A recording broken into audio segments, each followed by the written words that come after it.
Bienvenue à vous, content de vous retrouver pour ce numéro spécial. Comme prévu, nous ne reviendrons plus, nous les avons déjà évoqués dans un de nos numéros antérieurs, les derniers jours du poète. Le funeste Fred, si ça vous dit, vous irez le visionner, l'écouter, le funeste Fred numéro 31, que je mets en lien, bien sûr.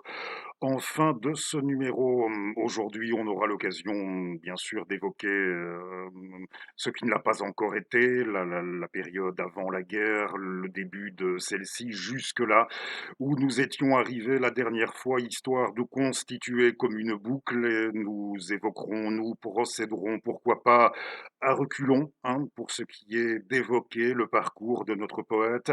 Je précise d'entrée, ne perdez pas votre temps si votre intention se l'est de venir pondre, de venir déféquer en dessous de notre vidéo ce type de propos franchement impérissables, selon lesquels allemand, ce n'eût pas été plus mal si nous l'étions restés allemands en 1944.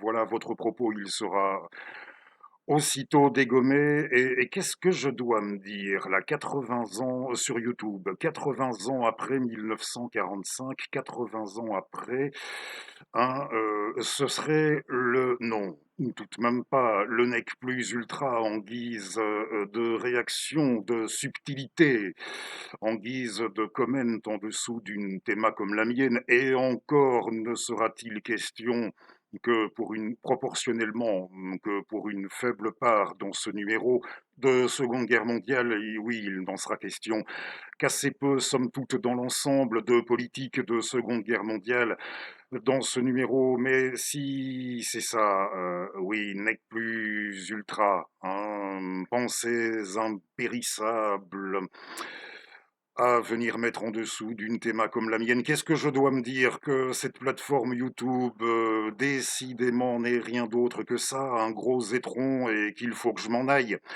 sur le champ. Mais comme je sais que là, nous n'en sommes pas, ou pas encore là, notre spécial, nous allons le faire tout de même. Et je ne perds pas mon temps non plus comme je l'avais fait la fois précédente. C'était en dessous, avec ce genre de propos, c'était en dessous de notre numéro. Sur bloc, je ne perds plus mon temps à vous suggérer, si c'est votre intention d'écrire ça, d'aller vous installer dans le pays de vos rêves, oui, dans le pays de vos présents, de toutes vos aspirations, hein. Allez vous installer en Ukraine de l'Ouest. Oui, voilà. Alors, notre texte d'introduction, ça fait partie d'un. Il avait regroupé ça sous le titre, je ne sais pas si de Desnos vous connaissez. Il avait intitulé Le tout à la caille. Le tout, un ensemble de 6 poèmes rédigés en langue argotique. Je vais vous lire celui que j'ai choisi et qui est le tout dernier. Et je précise que ça fait partie. Le poète était déjà en déportation, bien sûr, à ce moment-là. Nous étions en novembre 1944. Ça fait partie des tout derniers textes à avoir été publiés de son vivant. En novembre 1944. Je vais vous le lire dans un premier temps. Tout le monde, en effet, voilà, alors oui, il me les faut. Et je les ai, pas de problème. Tout le monde n'étant pas français de France ou français maîtrisant l'argot. Oui, français de France ou français maîtrisant l'argot. Dans un premier temps, en argot, je vais vous le lire et ensuite on va dire, oui, on va dire comme ça, je vous lirai la version en français français. Alors, je ne dis pas que j'ai essayé de faire mon Jean Gabin, étant belge, pour ma part, sur le plan de l'intonation. Ce qui est sûr, c'est que je vais m'efforcer de faire de mon mieux. Alors, c'est le dernier des 6 textes d'Alacaille. À Pierrot, les grandes feuilles sur le fait des dieux verts. Pierrot, c'est Pierre Dervaux, auteur d'un livre basé sur la mythologie que Robert avait beaucoup apprécié, publié quelques années plus tôt. Et son titre, c'était Les dieux verts, oui, à Pierrot, les grandes feuilles, à Pierrot, Pierre Dervaux, les grandes feuilles sur le fait des dieux verts. Pierrot, Pierrot, tu jactes bien, et verts comme des dos, tes sacrés noms de Dieu, de bon Dieu, on la touche. Qui chante à Mamoumé, elle en rote, elle en louche, elle en jouit dans sa loque et palpite du pot. Quant à moi, pour le gringue, ayant peu d'à-propos, ne m'en ressentant pas pour enculer des mouches, je la boucle en serrant ma pipe entre les touches. Mais j'estime tes Grecs des durs et des Franco. La mer guette au trou qui depuis 30 berges fait son blé des bitards enfournés par nos verges peut s'habiller. Jamais les sœurs qui font le tas ne pourront chier des mecs comme ceux dont tu causes. Autant pisser du pive ou dégraisser son prose. D'un colombin doré reniflant les lilas. Français, français. Alors, oui, là, ça ira mieux comme ça. Les caractères sont assez petits dans le bouquin, à vrai dire. Voici. Pierre, tu parles bien et vers comme des maquereaux, tes sacrés noms de Dieu, de bon Dieu, ont l'allure qui plaît à ma femme.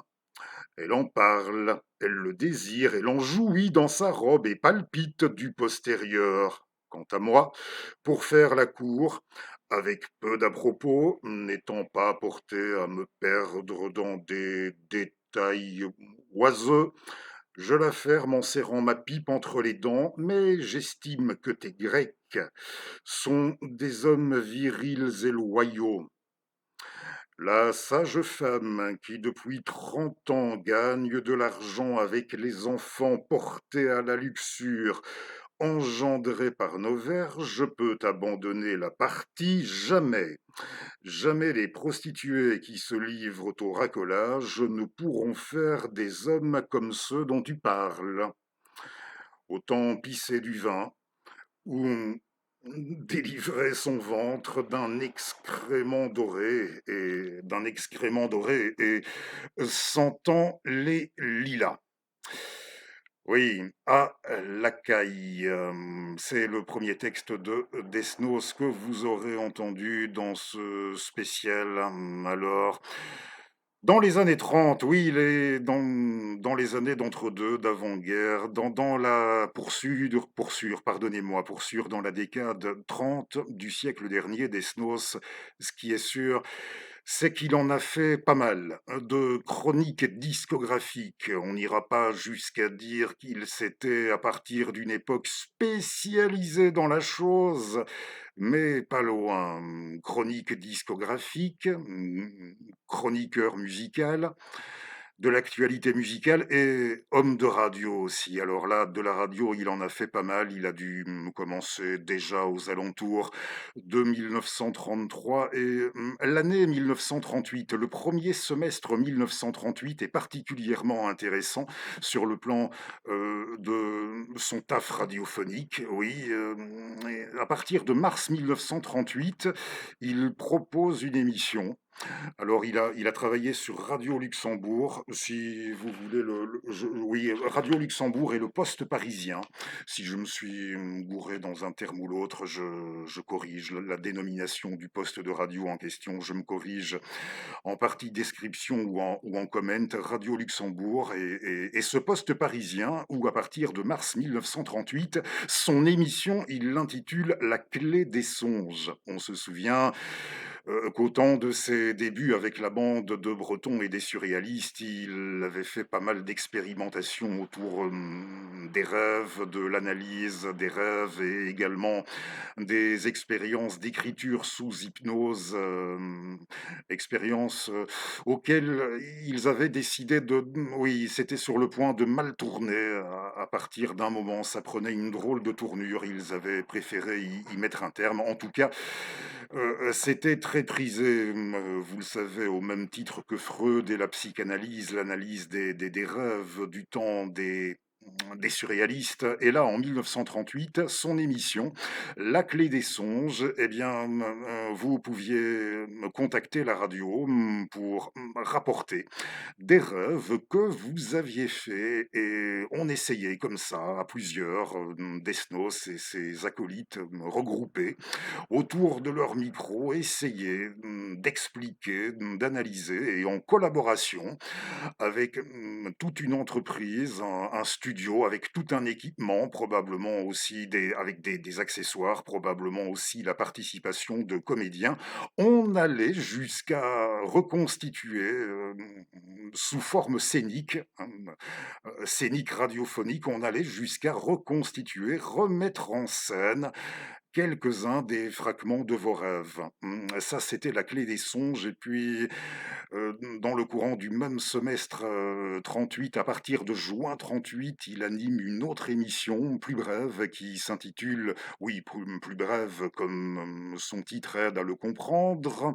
Je ne sais pas si on a conservé des enregistrements, ne serait-ce que quelques enregistrements. Et là, oui, l'autre, ça s'appelait tout simplement, de façon tout à fait bonasse, là, ça s'appelait Un quart d'heure de récréation, et à vous de voir en quoi il pouvait déjà conceptuellement anticiper des choses à venir dans le monde de la radio, de la télé et plus encore de notre ère numérique, de tout ce que nous avons connu, pour le meilleur et beaucoup pour le pire, en guise de site de questions-réponses. Oui, questions-réponses, là, dans son quart d'heure de récréation, on faisait intervenir on faisait appel au savoir des auditeurs pour apporter des réponses à des questions auxquelles on n'avait toujours pas de réponse jusque-là, à ce qui pouvait être perçu un peu dans tous les domaines, à ce qui avait pu constituer comme ce qu'on nomme des apories, Desnos, chroniqueur de disques, Desnos, présentateur radio, et Desnos, collaborant aussi assez bien avec de grands compositeurs de son temps comme Darius Milhaud, mais j'y reviens plus loin. Alors, 1940, durant la drôle de guerre, il est sergent comptable en Lorraine, puis en Alsace, bref, dans ce qu'on appelle aujourd'hui, je crois, chez nos amis hexagonaux, le Grand Est. Voilà, il est sergent comptable dans le Grand Est, et on nous dit qu'à l'hiver 39-40, en décembre plus précisément, il le note quelque part, il est assez effaré par l'esprit de défaitisme qui règne à l'arrière dans les troupes. Il va être fait prisonnier, mais ne le restera que quelques jours.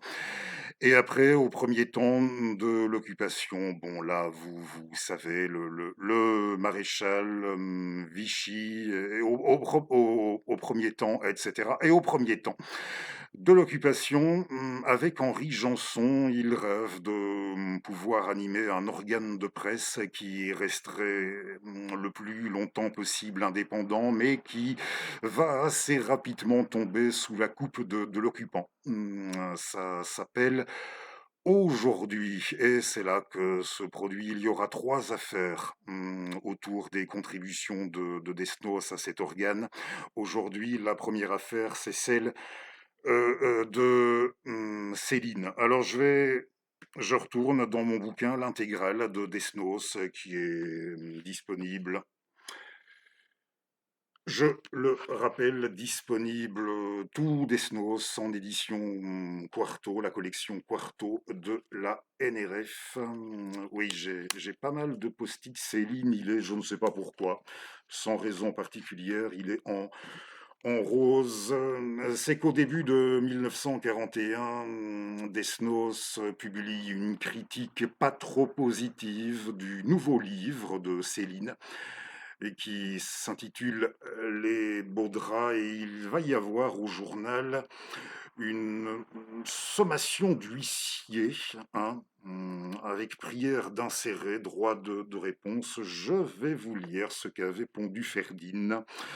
Nous, je sais, l'homme, l'écrivain, vous me direz, mais en ces temps tout de même littéraire, d'unanimisme littéraire célinien, de temps en temps, ne serait-ce que de temps en temps, ça peut faire du bien de rappeler jusqu'où il pouvait aller. Alors, monsieur le rédacteur en chef, votre collaborateur Robert Desnos est venu dans votre numéro du 3 mars 1941 déposer sa petite ordure rituelle sur les beaux draps. Ordure bien malhabile, poursuit Céline, si je la compare à tant d'autres que mes livres ont déjà provoqué. Un de mes amis détient toute une bibliothèque de ses gentillesses. Je ne m'emporte pas plus mal, au contraire, de mieux en mieux. Monsieur Desnos me trouve ivrogne, vautré sur Moleskine et sous comptoir, ennuyeux à bramer. Moins que ceci, pire que cela, soit. Hmm. Mais moi je veux bien, mais pourquoi monsieur Desnos ne hurle-t-il pas plutôt le cri de son cœur, celui dont il crève inhibé?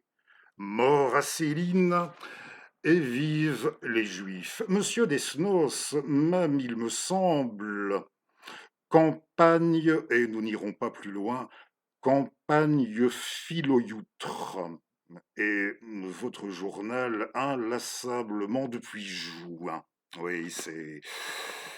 Vous connaissiez peut-être déjà, hein, le Desnos philoyoutre sous la plume, de Céline. Ça, c'est la première affaire, hein. C'est celle, de Céline. Il y en aura une autre avec un nommé, Pierre Pascal en 1942, et entre les deux, probablement en mars 1942, et il faut dire que, celui-là, alors là, oui, celui-là.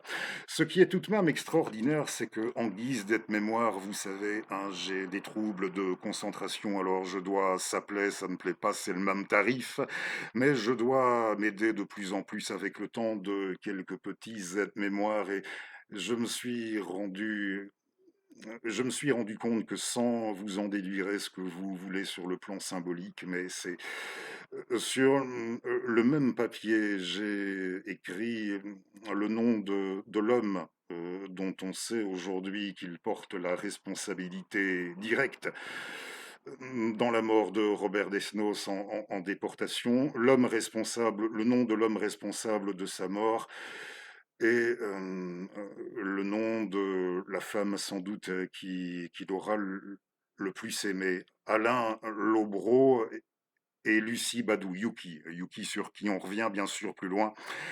Oui, Alain Lobreau, éditorialiste, journaliste bien connu pour son antisémitisme forcené, mais qui vouait, à vrai dire, un peu sur tous les plans, une haine tenace. Il pouvait pas du tout, et ça remontait à plus d'une vingtaine d'années déjà, il pouvait pas du tout l'encadrer. Robert, et je pense que ça devait être à la longue devenu tout à fait réciproque, et le fait que les deux hommes vont se croiser en mars 1942, et au bout de la conversation, elle va très mal tourner, et c'est que Robert, vous me direz peut-être qu'il, oui, il aurait dû se retenir, mais au fil de la conversation, il vient un moment où se maîtriser, il n'y arrive plus, et il va, oui, il va bien la lui mettre, hein, à Alain. Et peut-on considérer qu'il a ce jour-là signé son arrêt de mort? Les historiens de la résistance et de la collaboration certifient en tout cas aujourd'hui que oui, c'est bien notre Alain qui sera responsable de la déportation environ 2 ans plus tard de Robert, et comme quoi, décidément, on ne se refuse rien. C'est Alain aussi Alain Lobreau, qui entre-temps Ça arrangera aussi pour causer la mort du célèbre acteur de cinéma, le célèbre acteur Harry Bohr. Mmh. Oui, qui mourra également en déportation. Alors, l'arrestation de Desnos, c'est le 22 février 1944. Il est entré, c'est sûr, il entre en résistance. À l'été 1942, il est entré en résistance, mais aux historiens, je laisse le soin, allez les consulter pour ce qui est de vous rapporter ce qu'il en a été sur le terrain, de ses fonctions dans les rangs de la résistance à Robert. Entre-temps, avant son arrestation, en 1943, il publie ce qui n'était pas courant chez lui, un roman, hein, et ça s'appelle Le vin étiré. Ce roman qui est un roman anti-drogue à fond la caisse, mais tout en préconisant aussi une politique plus humaine, un changement complet de politique à l'égard sur le plan humain, à l'égard des consommateurs. Desnos revient sur... Oui, c'est qu'il est passé par là aussi, au temps où il fréquentait Yvonne Georges dans les années 20, la chanteuse Yvonne Georges qui en prenait, et pas qu'un peu, et qui en prenait tellement qu'elle avait réussi à lui en faire prendre, à lui aussi, à Robert. Il n'était peut-être pas obligé, vous me direz, mais il s'y était mis à partir d'une époque et ça n'avait pas été franchement du gâteau pour lui pour en sortir au bout d'un moment. Et là, il avait souhaité faire le point oui, sur cette étape de son existence. Il avait souhaité revenir là-dessus, ce qui était apparu tout de même en temps d'occupation pour un roman comme assez décalé.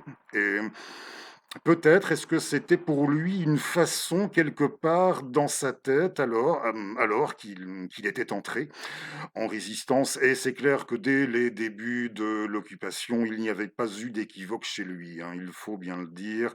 Le combat prioritaire, repousser du terrain national le fascisme allemand. Hein, dans sa tête, là aussi, dès les débuts de l'occupation, c'était clair.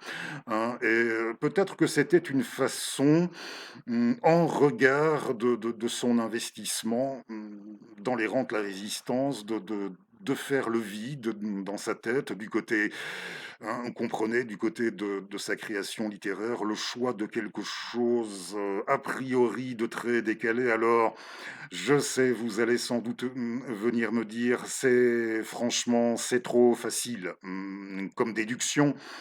Hein, est-ce qu'on ne pourrait pas percevoir ce livre qui, dès son texte d'ouverture, dès la préface rédigée par Desnos, se présente comme un livre foncièrement anti-drogue? Est-ce que ce ne serait pas non plus une mise en garde contre certaines formes de drogue politique, hein? Je fais pas un dessin.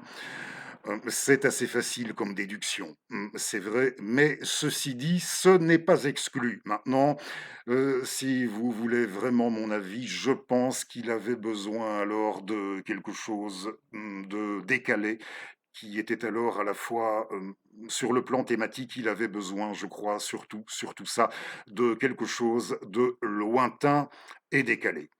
Son arrestation, alors il avait commencé à tenir un journal au début de l'année 44, et il le note à un moment donné, 10h05, à la rue de Saussay, le 22 février 1944.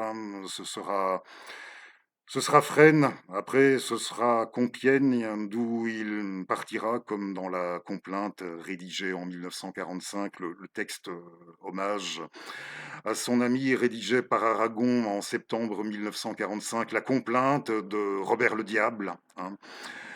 Il partira de Compiègne, ce sera le 27 avril. 3 jours plus tard, il est à Auschwitz. 2 semaines après, c'est Buchenwald. Et après, ce sera quelque part du côté de la Saxe, employé, déporté, employé, on construit là où on fabrique des Messerschmitt, oui, après ce sera la Saxe et puis encore après, un bon moment après, il y aura ces 2 semaines de marche forcée, jusqu'en Tchécoslovaquie, à Terezín et la suite, nous l'avons déjà relaté dans ce numéro. Alors, avant de vous lire ce fragment d'Andromède qui sera sans doute, le texte le plus oui, dans l'ensemble, le plus savant, le plus imprégné de classicisme et qui laisse songer que le dernier Breton, le dernier, pardonnez-moi, le dernier Desnos, avait sans doute envisagé de se tourner une fois la guerre terminée, vers l'écriture de longs poèmes, oui, hein, des projets assez ambitieux en matière d'écriture poétique dans un registre, pour sûr, quand je dis un registre avec des poèmes plus étendus, d'inspiration plus classique, hein, d'un lyrisme plus classique, et je dis classique, renvoyant à des thèmes liés, renvoyant davantage à l'Antiquité, sans doute comme avec ce bain d'Andromède. Eh bien, avant d'entendre l'ouverture du bain d'Andromède, je vais vous lire Andromède. Alors, ça fait partie des dernières œuvres publiées en novembre 1944, avec, c'était que 5 ou 6 mois à tout casser après Contrée. Contrée et Chantefable et Chantefleur. En même temps, nous l'avons déjà dit que nos cicailles, hein. On a ouvert avec une des cicailles. Et je ne l'ai pas dit, si vous permettez, entre parenthèses maintenant, interpellant quelque part tout de même que le dernier legs à l'humanité de notre poète ait été, oui, qu'il ait fait le choix de s'exprimer oui, en temps d'occupation, dans un français argotique, interpellant quelque part, tout de même. Alors, oui, je suis en train d'évoquer avec vous les derniers textes rédigés, les derniers textes publiés du temps du vivant de l'auteur. Il écrira aussi un essai assez bref sur le peintre surréaliste d'origine flamande, mais ça apparaîtra quelques années après la guerre. Oui, ça me paraîtra qu'un peu plus tard, un bref essai très intéressant sur le peintre surréaliste Ernest Labisse. Mais avant de, oui, je disais, avant de vous lire l'ouverture d'Andromède, je retrouve, oui, où je ne me souvenais plus où j'avais posé mon bouquin. Vous connaissez, si c'est nouveau pour vous, vous connaissez notre concept, hein.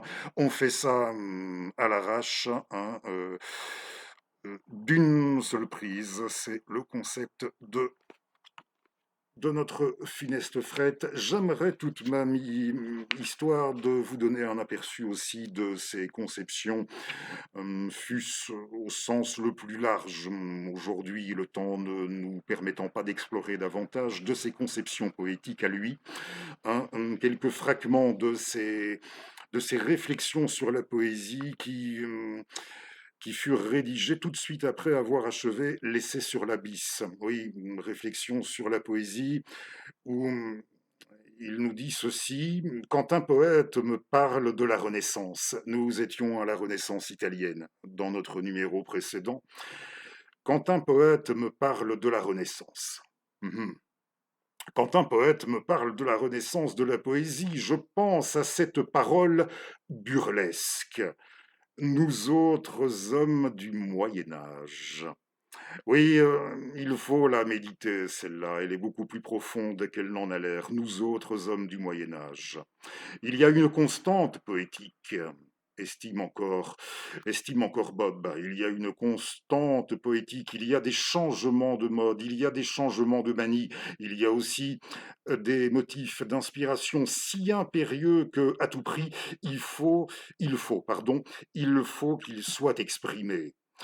Ces motifs d'inspiration existent en ce moment et ils doivent s'exprimer en ce moment. Chacun trouve son aliment poétique où il lui plaît. La lecture des dieux verts, on en a déjà parlé. Hmm. Les dieux vers de Pierre d'Orvaux m'a plus appris sur un mécanisme possible de l'image poétique que tel ou tel pesant article. Villon, Gérard de Nerval, Gongora, classique de Cordoue du siècle d'or espagnol, Gongora. Villon, Gérard de Nerval, Gongora me paraissent, avec le grand Bafo. Oui, le Bafo, c'est à cheval sur le XVIIe et le XVIIIe, un érotique vénitien très apprécié et que Desnos avait découvert. Oui, c'est Apollinaire, très prisé d'Apollinaire, qui l'avait fait découvrir à Desnos. Le Grand Bafo, donc les auteurs cités précédemment et le Grand Bafo sont des sujets de réflexion actuels quant à la technique poétique. Technique poétique, unir le langage populaire, le plus populaire, à une atmosphère inexprimable, à une imagerie aiguë. Là, je ne vais pas trop vite, car sa phrase, vous allez voir, elle n'est pas brève. Euh, Unir le langage populaire, le plus populaire, à une atmosphère inexprimable, à une imagerie aiguë, annexer des domaines qui, même de nos jours, paraissent incompatibles avec le satané langage noble, qui renaît sans cesse des langues arrachées du cerbère galeux qui défend l'entrée du domaine poétique. Voilà qui me paraît besogne souhaitable, sans oublier, je le répète, certains motifs impérieux d'inspiration actuelle. Poésie délirante, qu'est-ce que c'est que ça? Qu'est-ce que c'est que ça? Sous un certain angle, toute poésie est délirante. Sous, sous un autre, toute poésie est lucide. C'est même le propre de la vraie poésie que cette dualité. Les plus grands noms de notre époque, je parle des poètes, écoutez bien, les plus grands noms de notre époque, je parle des poètes, ne sont pas encore assurés d'une place supérieure au troisième rayon de la bibliothèque d'un érudit curieux de l'an 2000. J'ai montré, oui, la mienne de bibliothèque. Je ne dis pas que l'érudit, c'est moi, hein, mais voilà. Ces poètes ne sont pas encore assurés d'une place supérieure au troisième rayon de la bibliothèque d'un érudit de l'an 2000. Cela n'a d'ailleurs aucune importance. La grande poésie peut être nécessairement actuelle, de circonstance. Elle peut donc être fugitive. Alors, pas sûr qu'au XXIe siècle, toi et tes amis, vous y seriez encore. Au XXIe siècle, il a dit en l'an 2000, lui, année de parution de son intégrale quarto 1999. Je vous lis encore ceci pour fragment. Sur la poésie, elle peut être ceci ou cela, elle ne doit pas être forcément ceci ou cela, sauf délirante et lucide, sauf à noter dans un petit coin, hein, sans vous commander, mais pourquoi pas. Elle ne doit pas être ceci ou cela, sauf délirante ou lucide. On va dans le bain d'Andromède, si ça vous dit de rester encore un petit peu avec nous. Alors, le bain d'Andromède, qui nous faisions allusion à ce peintre surréaliste, l'Abysse, hein, convoqué en moteur de recherche quelques œuvres de ce surréaliste.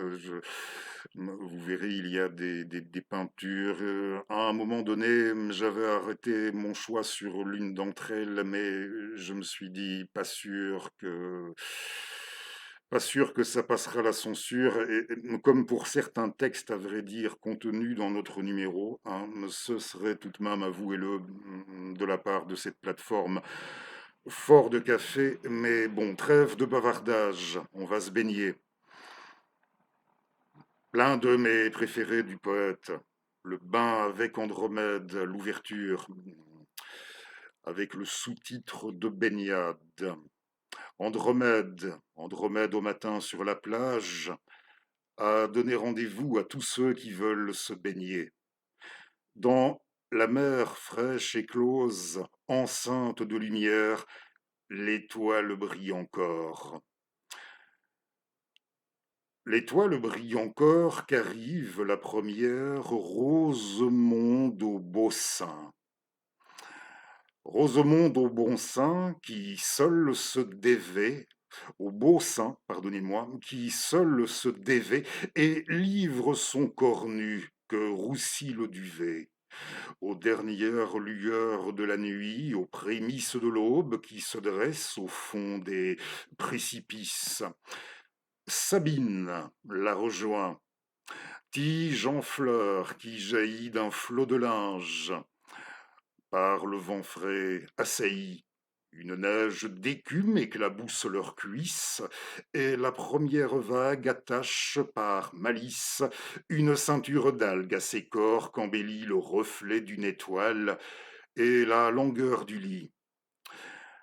Les astres dans le ciel, les astres dans le ciel grandissent et déclinent.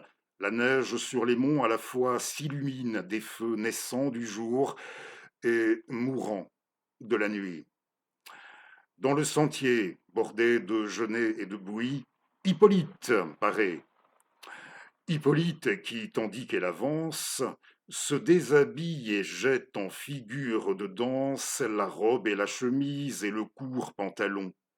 Il flotte un instant au-dessus des buissons dans le vent, puis soudain s'accrochent et fleurissent, fleurs d'étoffe, bouquets qui, vers la donatrice, exhalent des parfums de chair dans ceux du sol. Ainsi, durant le jour, tourne le tournesol vers l'astre dont il est le sujet et l'image.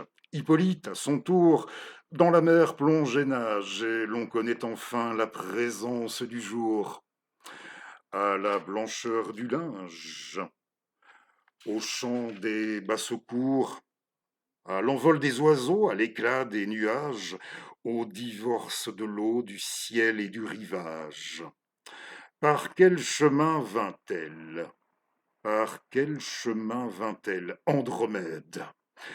Soudain, est présente et se livre à la douceur du bain. Elle nage, on peut suivre encore son sillage entre son corps doré et le bord de la plage. Et ce sont des envols de bras par-dessus l'eau, des battements de pieds et des éclairs de peau, des rires, des appels dans les éclaboussures, des cuisses se fermant et s'ouvrant en mesure, ou, parfois, la baigneuse étendue sur le dos et se cambrant, plus souple et plus léger fardeau, un triangle mouillé, brillant et symétrique à celui d'un oiseau et qui vole sur la crique. Une croupe à méplats s'illumine et surgit quand la baigneuse plonge et cherche en leur logis l'étoile ou le galet, l'algue ou le coquillage, l'étoile. Mais le ciel est clair, quelques mirages, métamorphose en flamme, un vol de goéland, en saveur de baiser l'air et ses parfums lents. Qu'un pied se marque ici, dans l'épaisseur du sable, le soleil séchera cette empreinte et sa fable. Je parlais, oui, j'ai déjà fait allusion hein, au collabo, oui, j'ai déjà fait allusion peut-être dans le courant de ce numéro. Je pense bien aux collaborations de Robert Desnos avec les compositeurs de son époque. Ils ont été quelques-uns tout de même à le transposer en musique et en 1938, coup sur coup. Avec le merveilleux Darius Milhaud, d'abord, il y aura la création de la cantate pour l'inauguration du musée de l'Homme. Oui, hein, le musée de l'Homme qui avait été notamment L'œuvre tout de même, on peut dire ça, d'un de ses grands amis, Michel Léris, la cantate pour l'ouverture du musée de l'Homme et puis, toujours, il écrira les textes, des 4 éléments. Ils s'attaqueront aux 4 éléments ensemble, Robert Desnos et Darius Milhaud. Pour la musique, bien sûr. Et ces chantes-fables et chante-fleurs, ce n'est pas la première fois que je vous en parle non plus dans notre magazine, de la transposition musicale qui en a été faite pour rester encore un peu dans le domaine de la musique, entre guillemets, savante. Voilà, dans ses œuvres ultimes à avoir été publiées du vivant de Desnos, ces chante-fables.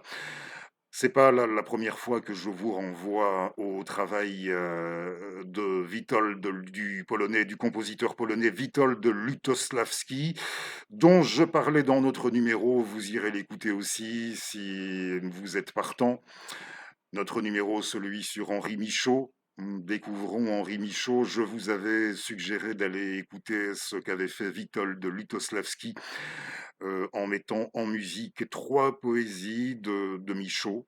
Il y a les 3 poèmes d'Henri Michaud, de Witold Lutosławski. Eh bien, vous irez écouter.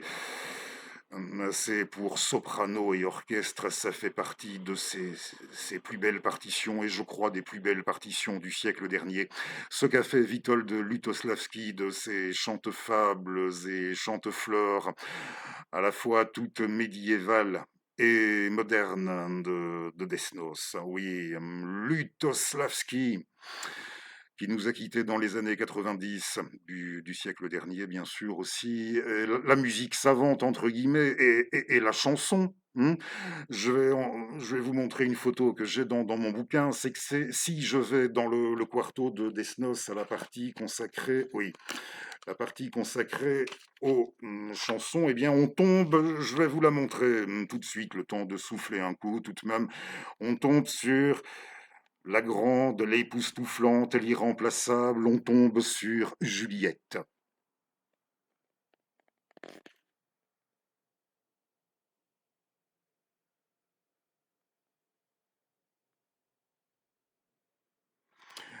Vous voyez, une affiche, vous la trouverez pour mieux l'apprécier aussi en moteur de recherche facilement. Cette affiche pour Juliette Gréco, 3 chansons de Joseph Cosma sur l'affiche, sur des poèmes, à la fois de Robert Desnos, de Raymond Queneau et de Jean-Paul Sartre aussi. Si tu t'imagines, Bourquenot, rue des Blancs Manteaux, pour Popol. Chanson créée par Juliette Gréco, et elle a notamment interprété de Desnos ce que je vais vous lire maintenant. Je ne suis pas Juliette de la même manière que tout à l'heure, pas davantage. Je n'étais Gabin, mais de mon mieux encore, je suis rêveuse et fragile. Si vous n'avez jamais entendu ça, hein, rêveuse et fragile, on a laissé tomber le début pour le disque. Vous verrez, c'est très particulier, ne serait-ce déjà que sur le plan musical, sans rien dire de son interprétation. Alors, oui, clair qu'il y aura loin de Juliette, mais allez, on se lance. Je suis rêveuse et fragile. En effeuillant au soleil couchant une fleur des champs, la blanche marguerite, j'imagine un pompier pas méchant ou un soldat dans sa guérite. Nous irions dans un beau jardin comme un prince avec sa princesse. Et de minuit jusqu'au matin, nous serions tout miel et caresses. Je suis rêveuse, c'est le refrain, je suis rêveuse et fragile, la brutalité me blesse et me tourne la bile, la douceur c'est ma qualité. J'aime les fleurs et les mots tendres, et les songes bleus, parfois je sens mon cœur se fendre en guettant un amoureux. Je suis pareil aux sveltes iris, je suis pareil aux sveltes iris, pareil aux grands lys, pareil aux fraises mûres. Mon cœur est doux d'esprit délicat. Je suis une faible nature, l'amour trouble mon estomac, mais quand je rêve aux aventures, ma chair frémit, j'en suis gaga. Faut prendre ma température. Hélas, hélas, j'ai ce soir 100 ans. Un rêve épatant me semble aujourd'hui fade. Je veux quelqu'un vivant pour coucher. Je voudrais le marquis de Sade, ou bien un gros garçon boucher, et qu'il me mette en marmelade, qu'il m'étreigne et fasse loucher, qu'il m'étreigne et fasse loucher, et que je ne sois plus en rade. Hmm. Je suis rêveuse et fragile. Alors, oui, je vous ai dit que je m'efforçais de ne plus dépasser notre moyenne entre 35 et maximum 55 minutes. Eh bien, on est tout à fait dans les temps. Voilà, hein, ce dont nous n'avons pas encore parlé, c'est dans le quarto, on vous donne tout. Je vous renvoie au quarto et peut-être qu'en investiguant sur le net, vous y arriverez aussi à votre façon. Mais dans le bouquin à la NRF, à un moment donné, on vous donne toutes les informations pour ce qui a été tous les enregistrements qui ont pu être faits dans tous les registres musicaux autour de l'œuvre de Desnos. Voilà, pour faire court. Et ce dont nous n'avons pas encore parlé avant tout ça, eh bien avant tout ça, ça avait débuté avec le siècle. Ah oui, mais il avait vu le jour en 1900. Il gardera de son enfance, Robert, le souvenir d'une enfance merveilleuse, pour ne pas dire mirifique, fils de négociants, des négociants en viande et en volaille de Paris. Il gardera aussi un très très beau souvenir dans son ensemble, et tant mieux, hein, pour lui. Hein, ça n'avait pas été, ce ne sera pas le cas de toutes et tous, mais il en gardera un merveilleux souvenir aussi de sa scolarité dans son ensemble. Ceci dit, il n'émettra pas le souhait de pousser trop loin, de faire des études trop poussées, et je ne peux pas vraiment, en regard de ce vers quoi, oui, de ce qu'il va se mettre à faire à partir d'une époque, je ne peux pas tout à fait lui donner tort.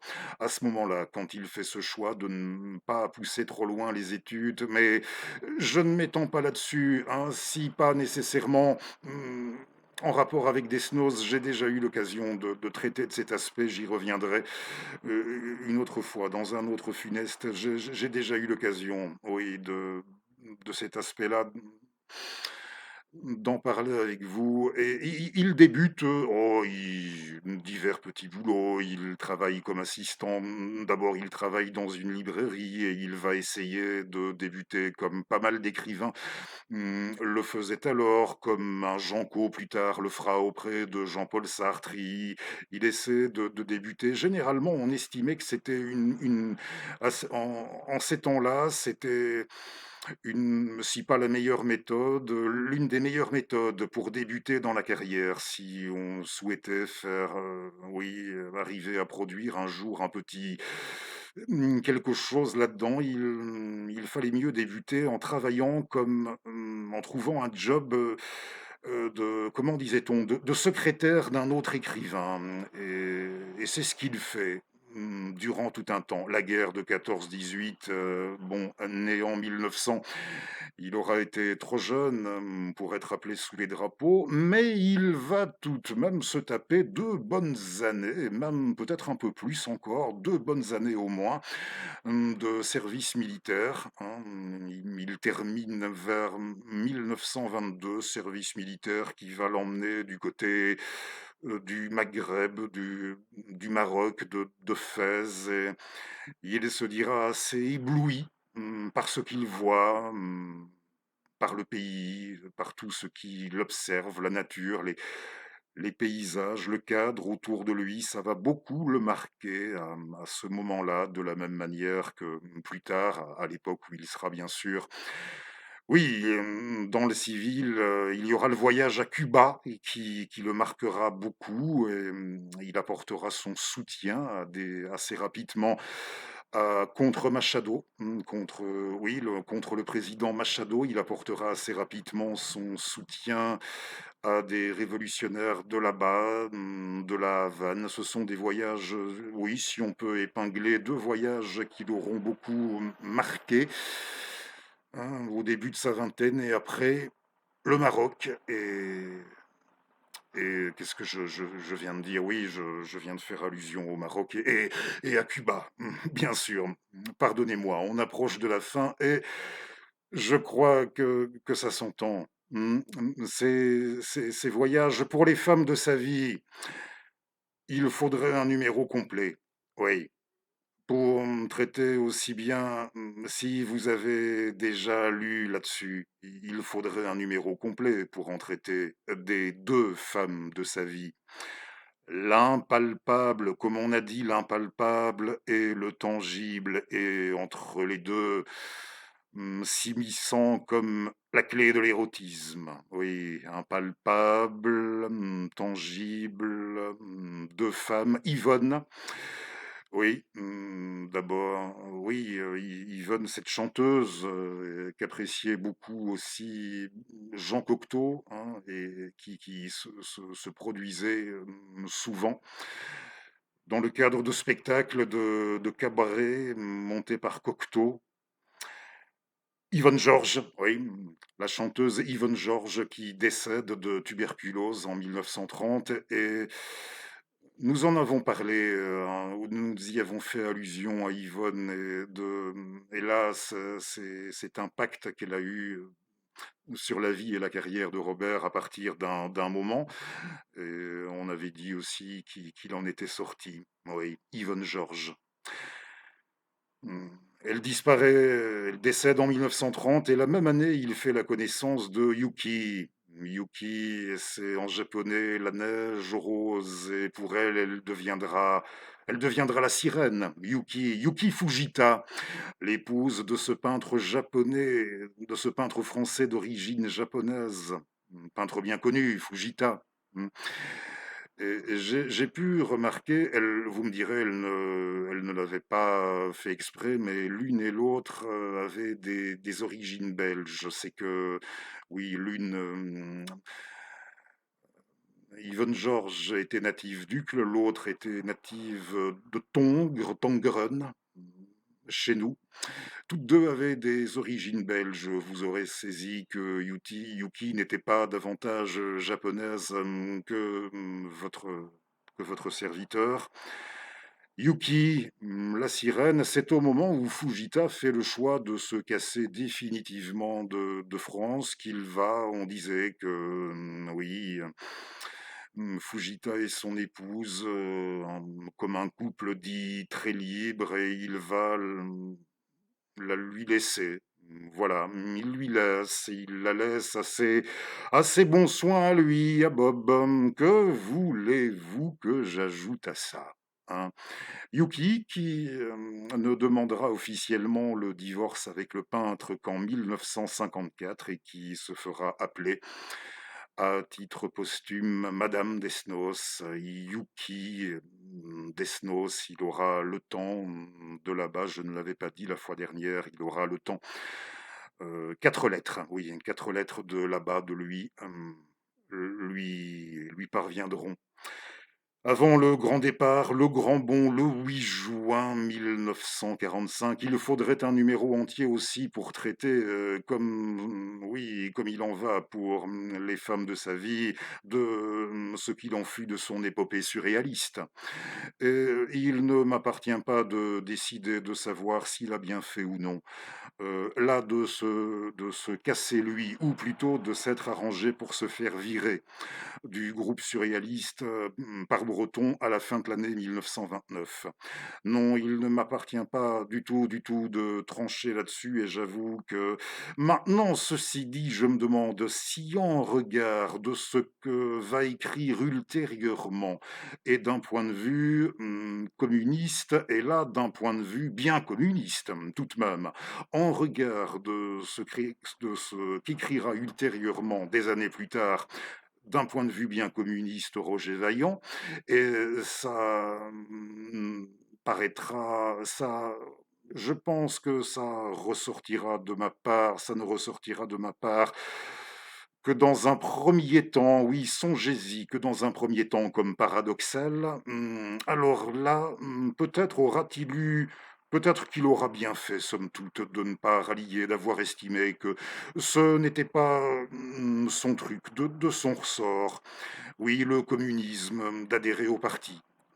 En 1927, de la même manière que Drieux avait pensé exactement la même chose à l'adresse de Breton et d'Aragon, et en sachant très bien l'un et l'autre, Desnos et Drieux, en sachant très bien, même si c'est clair qu'après, bon, leur chemin respectif à lui, à Desnos et à Drieux, bon, ok, mais en sachant très bien, oui, ils savaient l'un et l'autre, Drieux et Desnos, que les autres, à cause de ça, du communisme, ils allaient tout de même, à partir d'un moment, commencer à s'engueuler, se taper dessus, donc quelque part, et en regard bien sûr de tout ce qu'écrira de pertinent rétrospectivement sur le mouvement surréaliste dans ses rapports avec la Révolution, hein, et immanquablement, oui, avec le communisme dans l'ensemble, hein. Je me demande s'il n'avait pas fait le meilleur choix en s'abstenant de rallier, comme Drieux, dès 1927. Alors maintenant, en regard de la politique, c'est la raison pour laquelle j'ai pas envie non plus de trop chercher à débattre, hein, à m'immiscer là-dedans pour sûr. Vous allez, il y en a, vous allez tomber, il y en a aussi bien qui, pour le mettre en avant, Desnos, pour le vanter, pour le mettre en avant politiquement, hein, se l'approprier, vous verrez ça de la manière comme vous voudrez, voyez ça comme vous voulez, mais pour le mettre en avant, aussi bien pour le mettre en avant que pour le dénigrer, qui vous rapporteront ceci, sans rien y changer dans des termes identiques, à savoir que s'il n'a jamais rallié le Parti communiste français, il a tout de même, à partir d'un moment, été de cette internationale, et là, ça s'appelait en guise d'internationale. Oui, s'il n'a jamais adhéré au PCF, il a tout de même, à partir d'un moment, adhéré à cette section française de vaillants couturiers de cette internationale. C'était le comité regroupant les écrivains et les artistes révolutionnaires qui fondaient au départ de Moscou. Oui, le comité des artistes et des écrivains révolutionnaires formé au départ de Moscou, et c'était régi en France par les vaillants couturiers. Bon, et aussi bien pour le mettre en avant que pour le dénigrer, on va d'un côté comme de l'autre, ou si vous voulez d'un bord comme de l'autre, si vous tenez absolument à raisonner en termes de bord, hein, et j'ai pas dit autre chose, d'un bord comme de l'autre, ce sera exactement dans les mêmes termes, et si vous le permettez pour ce numéro hommage qui, sur le point de s'achever, j'aimerais tout de même pouvoir aujourd'hui, oui, me situer, me dire un peu au-dessus de tout ça, hein. On a parlé de pour le mettre en avant comme pour le dénigrer, et s'il y en a qui cherchent absolument à, oui, à aller mettre leur nez, là-dedans, si j'ose dire, sur l'année 1934, quand Robert apporte à ce moment-là son soutien au lancement du mouvement, le mouvement frontiste. Le mouvement frontiste qui avait été créé en 1934. Mais écoutez un peu ce mouvement frontiste de l'avocat Bergeron. Oui, c'était le mouvement le mouvement créé par ce monsieur, Gaston Bergerie, oui, pardonnez-moi, Bergerie avait créé le frontisme en 1934. Ça se voulait et à fond, ça se plaçait sous la bannière de à fond la caisse de l'antifascisme, hein, et il fallait tout de même être très, très fort, franchement très fort, pour deviner ce que serait l'évolution ultérieure de cet avocat et qu'il en viendrait à être le co-auteur du discours du maréchal Pétain. Nous sommes entrés sur la voie de la collaboration, que ce serait lui le co-auteur, donc notre avocat, monsieur Gaston Bergerie, oui, c'est vrai, il avait été de ceux qui, de sensibilité de base plutôt radicale socialiste, avaient manifesté tout au départ quelques signes d'enthousiasme envers ce mouvement. Voilà, mais voilà, je vous dis sincèrement, je me situe au-dessus de tout ça et je tenais juste à faire cette petite remarque comme des fouilles-merdes, vous le savez. Et on en trouve décidément partout.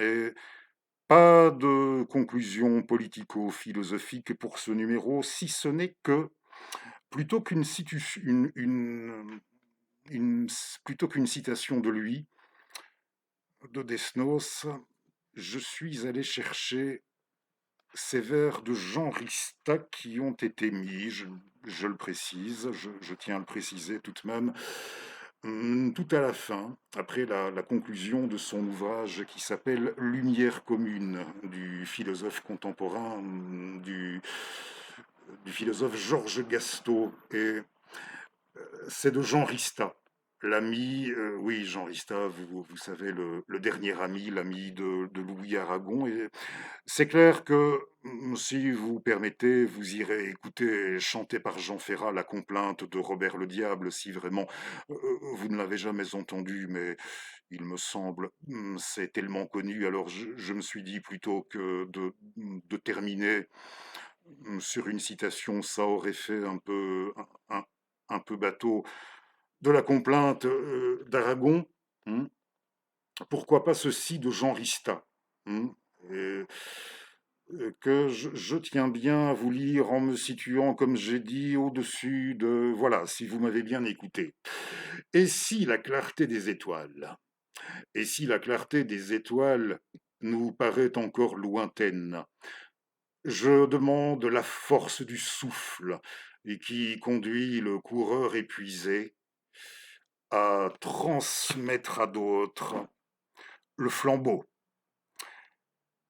Voilà, j'ai fait de mon mieux tout ce que je pouvais dans notre cadre d'une seule prise. Rendez-vous, techniquement d'une seule prise, rendez-vous pour un nouveau funeste Fred dans un peu moins d'une petite semaine. Si vous avez aimé, ce serait peut-être bien, pas pour moi, pour lui, pour Robert, de partager. Merci encore. Et voilà, partagez ce qui vient d'être dit aussi. À bientôt.